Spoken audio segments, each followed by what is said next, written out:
فبأي آلاء ربكما تكذبان؟ مقرر ہے امیر الحسن کی رابعہ، ان کا موضوع ہے ہندوستان اور مظلوم مسلمان۔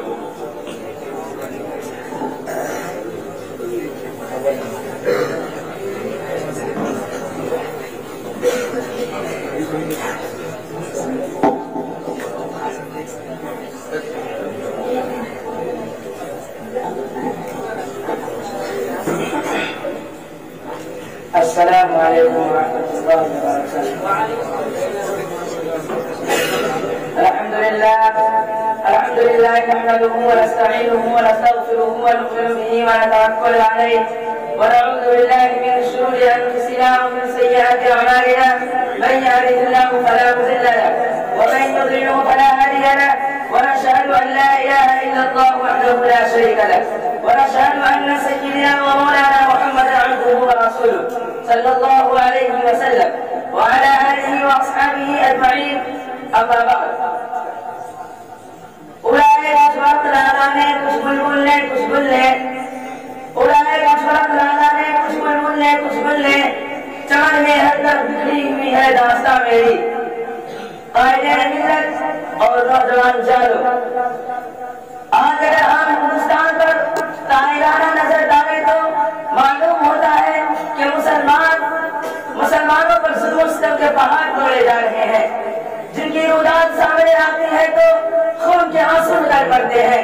اور دل سے ایسی آہ نکلتی ہے کہ اگر ہمارے اسلاف و اکابر کو اس کا تصور بھی ہوتا تو خدا کی قسم وہ لوگ کبھی اس ملک کو انگریزوں کی غلامی سے چھڑانے اور ہندوستان کو آزاد کرانے کے لیے اتنی بڑی قربانیاں نہ دیتے۔ انہیں اگر معلوم ہوتا کہ اس ہندوستان میں مسلمانوں پر ایسا بھی دن آئے گا جب مسلمان آزادی کی جگہ انگریزوں کی غلامی ہی کو پسند کریں گے تو وہ کبھی شمشیر برہنہ دے کر میدان جہاد میں نہ نکلتے۔ انہیں کیا معلوم تھا کہ جس ہندوستان کی آزادی کے لیے بالا کوٹ کی پہاڑی پر سید احمد شہید رحمۃ اللہ علیہ نے جان دی ہے، انہیں کیا معلوم تھا کہ جس ہندوستان کی آزادی کے لیے شامیوں نے میدان لے اور ہمارے دیوبند لوگوں کا نشانہ بنے ہیں، انہیں کیا معلوم تھا کہ جس ہندوستان کی آزادی کے لیے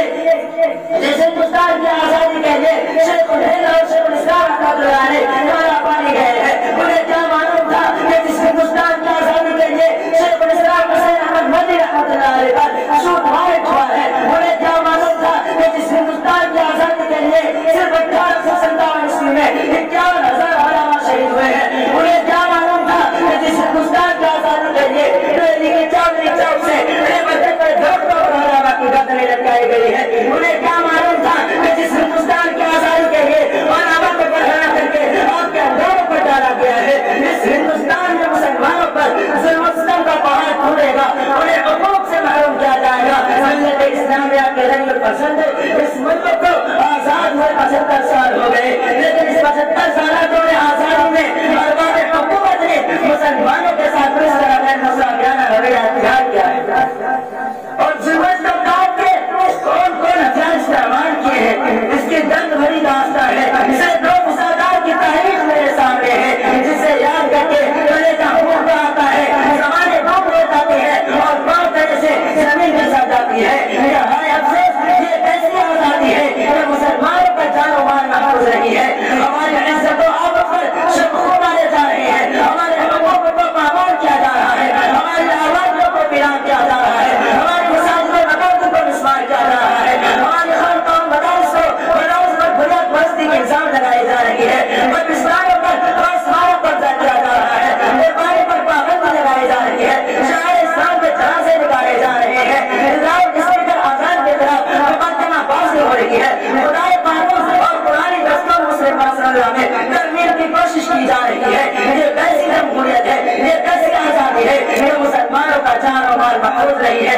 مسلمانوں کے مذہبی معاملات میں مداخلت کی جا رہی ہے۔ اگر آزادی اسی کا نام ہے تو ایسی آزادی کے ہم طلبگار نہیں ہیں، ایسی آزادی پر تو ہم کل بھی رات مارتے تھے اور آج بھی رات مارتے ہیں۔ ہمیں مذہبی آزادی چاہیے، ہمیں قرآن کی آزادی چاہیے، ہمیں جان و مال کی حفاظت چاہیے، ہمیں عزت و آبرو کی حفاظت چاہیے، ہمیں عبادت گاہوں کی حفاظت چاہیے، ہمیں شاعر اسلام کی حفاظت چاہیے۔ نوجوان جانو کیا یہ جمہوریت کا نہیں ہے،